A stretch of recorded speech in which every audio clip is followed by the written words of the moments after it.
Rádio Geográfica, podcast de educação, ciência e cultura.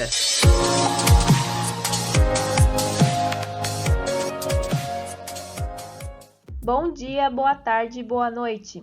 Está começando mais um episódio da Rádio Geográfica. Sejam todas e todos bem-vindos. Aqui quem vos fala é a Cíntia e o objetivo do podcast de hoje é debater a educação atual na visão do professor. Hoje é dia 21 de agosto, a pandemia ainda é uma realidade do Brasil, nós não temos data concreta da chegada da vacina e diante desse cenário lidamos com a educação à distância, vestibulares com data marcada, a angústia de alunos e professores longe da rotina em que eram acostumados e a ressignificação do sistema de aprendizagem para aulas em casa de maneira virtual. E pensando nesse novo modelo, não podemos deixar de falar dos enfrentamentos da educação à distância, da desigualdade social, que é acentuada pela falta de acesso à internet, pela questão de um ambiente apropriado para o estudo, na saúde da família do aluno, na saúde do professor, entre outras variáveis que afetam todo o sistema estudantil, principalmente o público. E para o debate de hoje, trago duas colegas professoras, a Renata Prats e Dayara Mendes, para estar levantando alguns pontos importantes para o tema. Bom dia a todos e a todas. Eu sou a Dayara, aluna de mestrado do Programa de Pós-Graduação em Geografia da FCT Unesp, e durante a minha graduação eu fui bolsista do Programa Institucional de Iniciação à Docência, o PIBID, por 3 anos. E foi por meio dele que eu pude vivenciar uma experiência maior em relação ao ensino público, sobre a realidade da sala de aula, que pouco foi explorado durante os estágios obrigatórios da licenciatura. E foi também esse programa que me auxiliou quando no ano de 2019, após o término da graduação, licenciatura e bacharelado em Geografia, eu ingressei na rede estadual de ensino como professora eventual, me dando suporte para lidar com as questões do ensino básico, onde eu permaneci até o início de 2020, quando eu ingressei no mestrado. Aqui nesse podcast, eu pretendo discutir um pouco a respeito dos vestibulares das universidades estaduais paulistas, em meio à pandemia, e das perspectivas para o ensino público no ano de 2021. Para se tratar da situação dos vestibulares 2021 e repensar essas datas previstas para janeiro do próximo ano, nós precisamos levar em conta 2 aspectos. Em primeiro lugar, a distribuição de uma possível vacina e, por outro lado, o retorno às aulas presenciais. Mesmo que a vacina seja distribuída em fins do ano de 2020, como está sendo veiculado pela mídia, ou no início de 2021, é necessário considerar o tempo que ela levará para atingir todo o território brasileiro e as diferentes fases de aplicação dela, respeitando as faixas etárias e os grupos prioritários.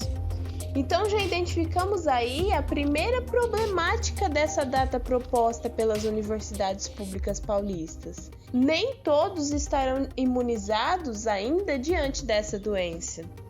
E isso, independente que se fale na adoção de meios remotos para aplicação das provas, ou como no caso da Unesp, onde a ideia é dividir os candidatos em 2 dias para evitar aglomerações nos locais de prova. Ainda assim, é arriscado se apoiar nessas datas. Esse cenário apresentado impacta diretamente no nosso outro aspecto, o retorno às aulas presenciais, visto que não há uma possibilidade concreta para a volta às aulas ainda. Ainda mais nesse período que o processo de ensino-aprendizagem sofreu um déficit. Nós refletimos sobre todo o tempo de preparação para essas provas, que nós bem sabemos que demanda muitos meses de estudos, revisão de conteúdos, simulados e treinamentos para obter uma boa nota nas redações, por exemplo.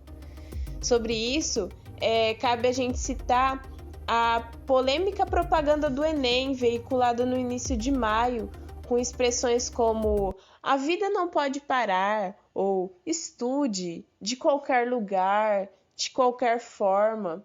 Esse comercial ele não apresenta a verdadeira realidade dos alunos de escolas públicas brasileiras, Muitos desses estudantes não possuem as mínimas condições para o bom desenvolvimento dos estudos em ambiente domiciliar, diferente do que é representado por meio daqueles atores na propaganda. Então, todo esse contexto reforça ainda mais as mínimas condições de alunos de escolas públicas em acessarem as vagas nas instituições públicas de ensino superior. Alguns exemplos de como esse acesso torna-se cada vez mais seletivo se materializam em questões como o fato da Unicamp ter decretado não considerar a nota do Enem para o ingresso na universidade, com o argumento de que há uma incompatibilidade nos calendários, visto que ambas as provas estão previstas para janeiro, o meio que de certa forma democratizava o acesso às universidades públicas e privadas, e também tomamos como exemplo a possibilidade do uso de provas eletrônicas nos vestibulares, como no caso do Enem Digital, o que traz à tona a questão do acesso às tecnologias por parte desses estudantes, quase sempre marcada por desigualdades profundas. Então nós defendemos a ideia de que a pandemia não criou a desigualdade, ela apenas realçou, reforçou as condições em que os candidatos, os estudantes de escola pública vivem e estudam. Alguns deles precisam trabalhar, são chefes de família, são responsáveis pelos seus lares, e nisso inclui também os serviços domésticos, principalmente no caso daqueles que já constituíram famílias ou que têm uma certa responsabilidade dentro dos seus lares, com os irmãos menores, enfim. Tem que se considerar todos esses diferentes tipos de estudantes que podem coexistir dentro das salas de aula no ensino público. Enfim, a perspectiva é que, devidas às condições sanitárias, levando em consideração os aspectos da tardia distribuição das vacinas e consequente adiamento do retorno às aulas, possa-se adiar novamente essas provas. Por outro lado, se mantidas essas datas previstas, estima-se que a demanda será menor, uma vez que muitos dos candidatos optarão por seguir estudando por mais um ano, seja pelo receio de se arriscar em meio à pandemia ou pelo seu total despreparo diante dos conteúdos que essas provas demandam em virtude das condições que se seguiram os estudos em 2020. Bom, quanto às nossas perspectivas para o ensino público no ano de 2021, já adiantamos que não são das melhores. Diante dessa pandemia e com a continuação dos estudos à distância, há um desgaste por parte dos gestores, professores, responsáveis e principalmente pelos próprios estudantes. Nesse cenário de ensino público em que há poucos ou nulos estímulos, sobretudo para os docentes que precisam se reinventar, leia-se se virar para cumprir o seu papel com os meios precários que dispõem para estar desenvolvendo suas aulas, essa pandemia ela veio para escancarar as mazelas do ensino no Brasil, bem como de tantas outras dimensões econômica, sanitária e política no país. Então a pandemia ela expôs a defasagem no domínio de tecnologias, por exemplo, para o processo de ensino-aprendizagem que já deveriam ter sido inseridas no cotidiano escolar. Ainda que esse contexto ele tenha impactos no ensino em geral, consideramos que as mais impactadas sejam as séries iniciais do ensino fundamental, principalmente aquelas em processo de alfabetização, o 6º ano do ensino fundamental, das séries finais, e o 3º ano do ensino médio, já que eles estão em meio a uma fase de transição nos estudos. Para os alunos do 3º ano, surgiu uma proposta ainda pouco aprofundada sobre a criação do 4º ano do ensino médio pela Secretaria da Educação do Estado de São Paulo.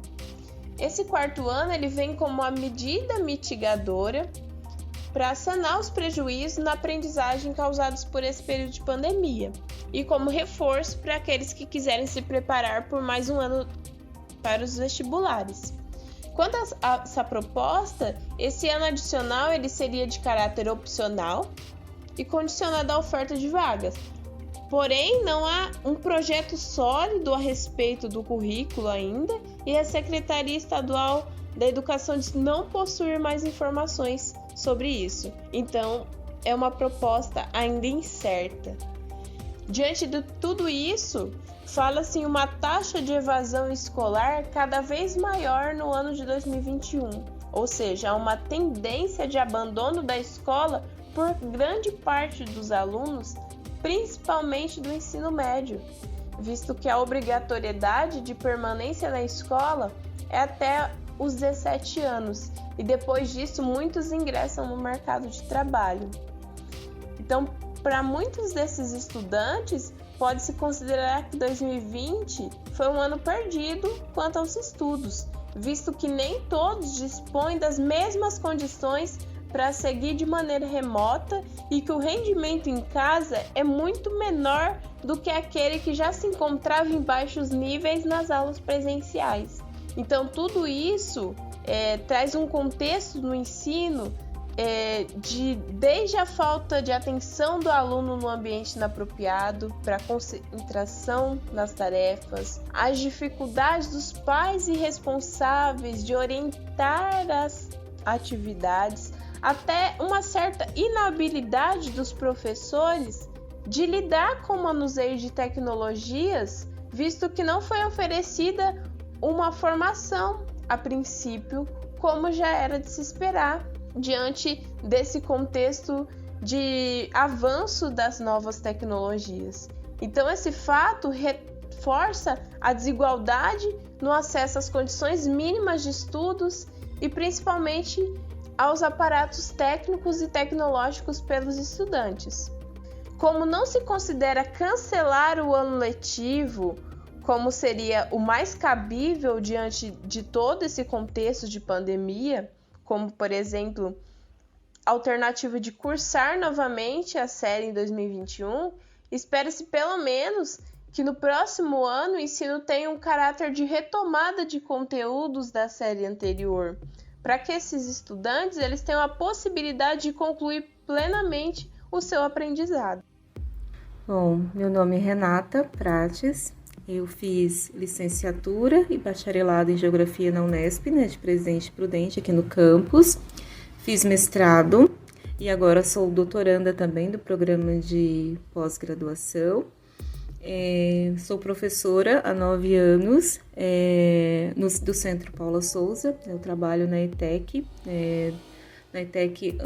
Dr. Antônio Frásio de Toledo, o antigo colégio agrícola ali do lado da Cidade das Crianças. Antes de começar, eu gostaria de agradecer ser professor frente a esse cenário pandêmico.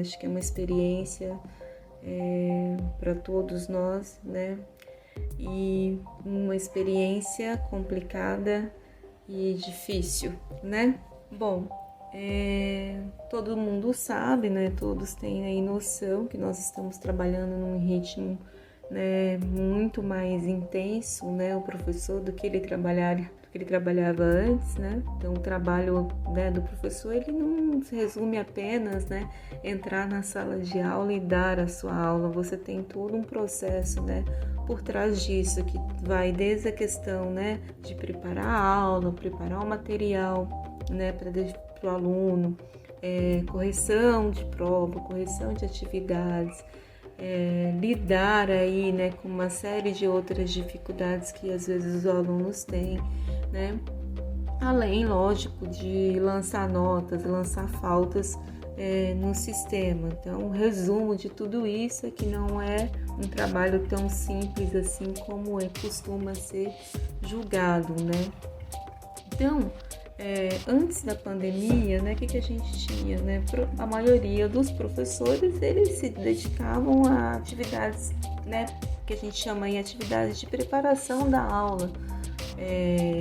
E aí, óbvio que esse material, muitas vezes, o professor ele já tem, tudo organizado. Então, por exemplo, na parte da geografia, trabalhando já 9 anos em sala de aula, você já tem consciência, do que você... Consciência, não sei se seria a palavra adequada, mas você já tem esse material organizado, você já tem noção, do que você vai trabalhar. O que ocorre muitas das vezes para quem dá aula de geografia, o professor de geografia, é a questão das atualidades, né? Então, sempre tem, né, uma coisa nova para se trabalhar. Talvez por isso ser professor de geografia ou ser geógrafo é tão bacana e apaixonante, né? Exatamente por conta disso. Então, basicamente, como esse material ele já estava organizado, né? Só tem a questão de atualizar as informações ou aplicar uma didática nova. E tem também a questão, né, de que cada sala de aula, cada classe, né, ela é diferente, né? Então, às vezes, tem sala que o debate rende muito, tem sala que o debate não rende muito. Então, isso, obviamente, está correlacionado aí com a questão da preparação e também do tempo que você vai dar a sua aula, certo? Então, assim, eu costumo, na verdade, usar bastante a lousa e não utilizo tanto, assim, questão dos slides, porque os alunos, eles preferem a lousa, eles acham que a concentração, muitas das vezes, é maior, né? Então, costumo usar os slides aí para quando você vai utilizar um mapa, uma figura, ou também aí nas aulas, né, da parte da geografia física, muitas das vezes, certo? Então, assim, o fato que mudou é que, apesar, né, dessa quantidade de aulas, né, que você tem, o professor ele conseguia organizar bastante aí o seu material ou, né, conseguia preparar a sua aula num ritmo, então, assim, que ele já estava acostumado. Mas aí, né, isso ocorria antes da pandemia. Então, antes da pandemia, por exemplo, eu me dedicava muito mais tempo a essa preparação propriamente dita, no qual já tinha um material organizado. Então não era necessário aí fazer toda uma dinâmica que tem sido feita nos últimos dias, que é um trabalho, tem sido, na verdade, um trabalho extremamente exausto, tá? E digo mais, eu sou professora em tempo de pandemia e também doutoranda, então eu não sei explicar para vocês o volume de trabalho nos últimos 3 meses, né? Tem sido muito intenso e, na verdade, eu não sei mais o que é um fim de semana, né? Eu tenho trabalhado de domingo a domingo praticamente no mesmo ritmo. E, então, imagina as professoras que também são mães e donas de casa, né? Imagina as professoras que também são mães e donas de casa e também doutorandas ou mestrandas, né? Então, tem sido um trabalho extremamente intenso e muito cansativo, tá? Então, assim, o que acontece é que o tempo, né, de preparação dessas aulas, eles não dobraram, eles triplicaram, tá? Geralmente eu gastava, em média, né, de 2 horas no máximo para preparar toda a aula, por exemplo, da semana, né, de praticamente 2, 3 turmas, né, levando em consideração que eu já leciono, né, há 9 anos, tá? Hoje, em média, eu gasto aí de 4 a 6 horas para preparar uma aula de 50 minutos. E muitas das vezes, depois de você preparar toda essa aula, você ainda não consegue gravar a aula para inserir na plataforma, porque às vezes a plataforma trava, às vezes a internet não funciona, e aí a gente tem vários outros problemas, tá? E uma outra coisa também é que, mesmo você preparando essa aula, fica disponível ali para os alunos, né? Deixar a aula disponível para o aluno, você ainda tem que deixar também um material para esse aluno ter acesso, né? Porque na escola, geralmente, o aluno tem um livro didático. Alguns, por exemplo, estão com os livros didáticos, outros não. Em algumas turmas, o livro didático, por exemplo, era compartilhado, né? E a gente tem uma série de escolas que não tem nem livro didático, né? Então, imagina também o professor que está preparando também o material para a aula, tá? Então, preparar a aula, preparar o material, né, um texto de apoio e preparar também as atividades, né? E aí a gente tem que tomar uma série de cuidado nessas atividades por conta da quantidade, né, de atividades. Por exemplo, onde eu leciono, né, que é na ETEC, né, a gente tem turmas de ensino médio integrado que tem 18 disciplinas. 18 disciplinas no primeiro ano de ensino médio é realmente muito puxado. Então não dá para você, por exemplo,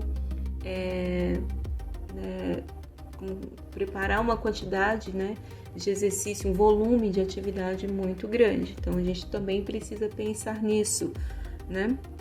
Então a aula presencial, obviamente, você também não dá atividade toda a aula, né? E aí na plataforma, essas atividades, antes elas eram a cada 15 dias e agora elas passaram a ser mensais, né? Pode ajudar bastante os alunos, né? E acaba ajudando também o professor. Porém, os textos de apoio, né? Eles têm que ser inseridos na plataforma até para o aluno, né? Conseguir fazer essas atividades. Exatamente porque a gente tem aí uma quantidade enorme de alunos que não conseguem, né, entrar na plataforma no horário da aula, tá? Então, assim, o que eu tenho, assim, dito, né, muitas das vezes é que, além desse trabalho que tem sido extremamente exausto, né, eu como pessoa, né, também professora, também doutoranda, né, como eu disse anteriormente, né, eu tenho trabalhado de domingo a domingo, então todos os dias eu tenho feito aulas ou preparado material e ainda tenho estudado para o doutorado, né? E aí, porque as aulas remotas, elas demandam um tempo muito maior do que a aula presencial, né? E o que acontece é que o professor ele prepara todo esse material, né? Ele posta todas as atividades e aí ele fica online disponível para o aluno no horário daquela aula, né? E muitas das vezes, depois de toda essa preparação, de todo o tempo que você, né, ficou preparando uma aula, sei lá, né, de 4, 5, 6, 7 horas, né? Já teve dias, né, de eu ficar assim das 8 da manhã até as 10 da noite preparando aula para uma turma, né? Por conta da quantidade de informação, como que eu iria deixar aquilo de uma forma mais simples, né? E claro, você também tem outras coisas, né, que você precisa fazer durante o seu dia. E aí,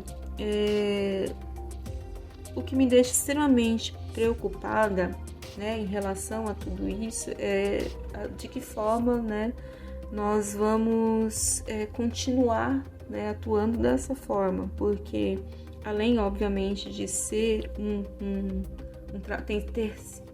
de ser um trabalho muito cansativo, né, o desdobramento de tudo isso, né, não sei de que forma, né, tudo isso, as consequências de tudo isso, né. Então eu fico pensando, né, quem defende tanto a questão das aulas remotas, né, talvez não tenha noção ou não passou por uma experiência dessa forma. Digo para vocês assim que tem sido uma experiência extremamente cansativa, tá? E aí, e outra coisa, né, que o professor em tempo de pandemia, ele passou a ser ele deixou, né, na verdade, além de se preocupar, né, com a questão das aulas, com a questão do aluno, se o aluno tem acesso ao material ou não, que isso nos preocupa muito, tira até o meu sono muitas vezes, a gente também virou um fazedor de planilha, tá? Então, é planilha de quantos alunos acessaram a sua aula, se o aluno entregou pela plataforma, se o aluno entregou pelo e-mail, se o aluno entregou pelo WhatsApp. Aliás, pessoal, o WhatsApp, ele tem sido assim, olha, não sei explicar exatamente, mas eu já fiquei 3 horas no WhatsApp só respondendo aluno, tá? Porque além de professora, eu também sou coordenadora. Então, não tem sido realmente fácil, tá? E aí o professor fazedor de planilha tem que prestar contas, né, de quem tem assistido às suas aulas, quem tem entregue esse material, de que forma o aluno teve acesso a tudo isso, né? Fora todos os outros processos que vem ocorrendo, né? Nesse processo aí, nesse processo de preparação e nesse processo também de você deixar, né, tudo muito simples para o aluno, tá? E aí, uma outra coisa, né, que se os alunos eles perderam, né, com essa situação, que é uma preocupação muito grande, tá? Bom, não é assim de todo mundo sabe, né? Vou usar assim, todo mundo sabe das desigualdades, né, de acesso à internet que a gente tem nesse país, né? Então, diante de todas essas desigualdades que a gente enfrenta no nosso país com relação ao acesso, né, à internet, o que a gente tem visto é que, e por um momento eu não achei que na unidade onde eu trabalhava esse acesso era tão restrito, tá? Então, assim, o que eu tenho observado é que não tem campanha, não tem vídeo, não tem palestra, tá? Que faça com que os alunos se sintam, né, incentivados a participar das aulas, né? Tem sido assim uma tortura. Muitas das vezes eu já fiquei assim 10, 15, 20 minutos online olhando para mim mesma na plataforma, esperando algum aluno aparecer, primeiro para acessar o material ou para tirar dúvida, e até que eu desisti e fechei a chamada, né? Então, assim, o que eu tenho observado é que existe sim um abandono escolar enorme por parte do aluno e também por parte da família desses alunos. É como se eles não se preocupassem que o aluno precisa participar da aula ou ter acesso a esse material, né? Fora isso, a gente tem o aluno que ele tem dificuldade em lidar com a ferramenta, com a plataforma. A gente tem uma geração que ela sabe muito bem, acho que trabalhar, né, mexer na rede social, ela é muito boa nisso, mas a gente também tem uma geração que não consegue fazer outras coisas além da questão das redes sociais, tá? E observei isso agora com maior intensidade, assim. A gente tem um aluno que não sabe, por exemplo, inserir um arquivo, né, anexar um arquivo, ou não sabe o que é um simples, por exemplo, digitar um texto, escrever um texto, né, numa ferramenta online. Então, você tem o aluno que ele tem uma dificuldade imensa para fazer leitura, para interpretar enunciados simples, tá? No sujeito que não consegue fazer uma simples interpretação, e isso também acaba sugando do professor uma certa, né, energia. Até para preparar o enunciado você tem que ser curta e muito direta, tá? Uma outra coisa que tem ocorrido e que preocupa bastante, que eu chamo de tráfico intenso de cópias, né? Então você tem o aluno que ele joga a questão lá na internet, então ele copia e joga a resposta sem ao menos, né, fazer um resumo ou pegar a ideia central, ou às vezes, ou na maioria das vezes, não responde a questão, né? Às vezes a resposta é muito mais simples do que aquilo que ele acabou pesquisando. Fora isso, a gente tem os colegas que compartilham o texto e às vezes posta a atividade com o nome do outro colega. É uma coisa, surreal, tá? Mas teve uma turma que eu peguei, 15 trabalhos iguais numa turma de 40. Então, não é uma coisa muito bacana para um professor que passa um tempo, né, preparando esse material, né? Nós também temos, tá, de uma forma geral, assim, a questão dos alunos que também estão trabalhando, né, no horário de aula, né? Às vezes está em casa e faz o trabalho de casa, da família, né, ali de limpar a casa, lavar a louça, fazer o almoço, ou está trabalhando fora para ajudar a família, tá? A gente tem esse aluno também, e isso tem sido também muito preocupante para nós. né? E temos também os alunos que são os guerreiros, né? Que são os alunos disciplinados, né? Que são aqueles alunos que preocupam com o conteúdo, né? Estão sempre preocupados em realizar as atividades, ele interage com o professor na plataforma, ele compartilha material também com o professor, tá? Então a gente tem sim esse aluno e ele tem sido talvez o aluno que incentiva o professor a continuar firme nesse trabalho, tá? Inclusive na plataforma, nessa plataforma que a gente utiliza, a gente cria grupos, né, de estudos mais diversos, né? E o último era para falar sobre a questão da nova cédula, né, de R$200. E a gente chegou a ter uma participação aí de quase 90 alunos durante um debate sobre a importância dessa cédula ou não. Então, não sei o desdobramento, né, de tudo isso. Existe um descaso muito grande em relação, né, a tudo isso, mas a gente continua firme nesse processo. Bom, e aí nós temos também aqueles alunos que a gente chama dos guerreiros, né, que são os alunos disciplinados, preocupados, né, com o conteúdo, que se preocupam em realizar as atividades, né, que interagem com o professor, que sugerem temas para o professor, por exemplo, né, que topam as leituras. E são esses alunos que também acabam estimulando o professor a preparar material diferente, né, e também montar pequenos grupos de estudo, né. Na última semana nós montamos um pequeno grupo aí para estudar as questões econômicas, né? E aí teve uma aula, né, sobre a questão da nova cédula, né, de R$200, com uma participação de 90 alunos aí, né, de todas as séries, né, tanto o primeiro, o segundo quanto o terceiro. Então, o que a gente espera é que, primeiro, que os alunos consigam, né, participar e ter acesso a esse material. Segundo, que as pessoas nos olhem também com um pouco mais de cuidado, né? A gente trabalha tanto a questão das competências emocionais voltada para os alunos, mas a gente esquece do professor, esquece também da questão de fazer uma gestão voltada, né, para a questão para o professor exatamente, né?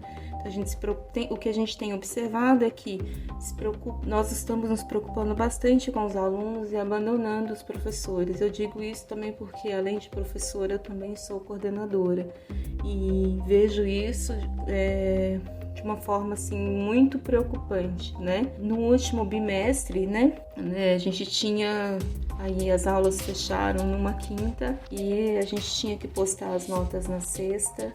Imagina corrigir tudo isso, né? E eu tenho 10 turmas, né?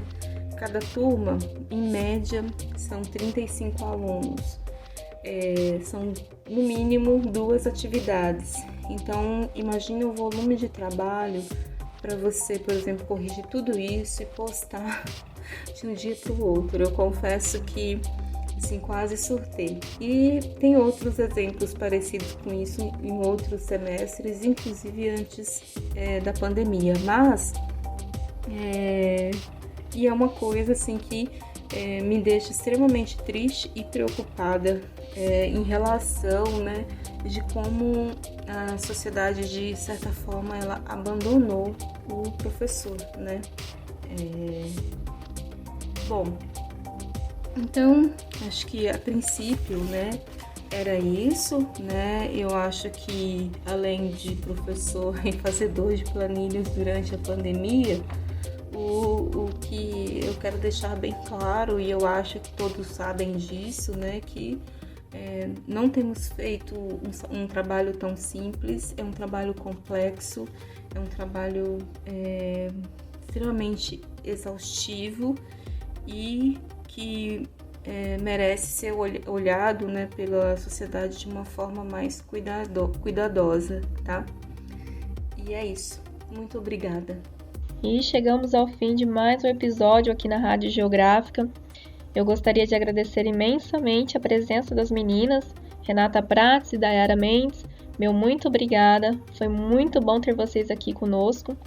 Obviamente é um tema muito mais complexo e vasto para estar falando em apenas alguns minutos no podcast, principalmente na atualidade, com pandemia, crise econômica, política, nesse governo anti-ensino, mas essa foi a nossa forma de contribuição. Curtam nossas redes sociais, compartilhem esse podcast, nos enviem sugestões, estamos sempre à disposição. Meu muito obrigada e até a próxima! Obrigada por acompanhar a Rádio Geográfica. Siga nossas redes sociais.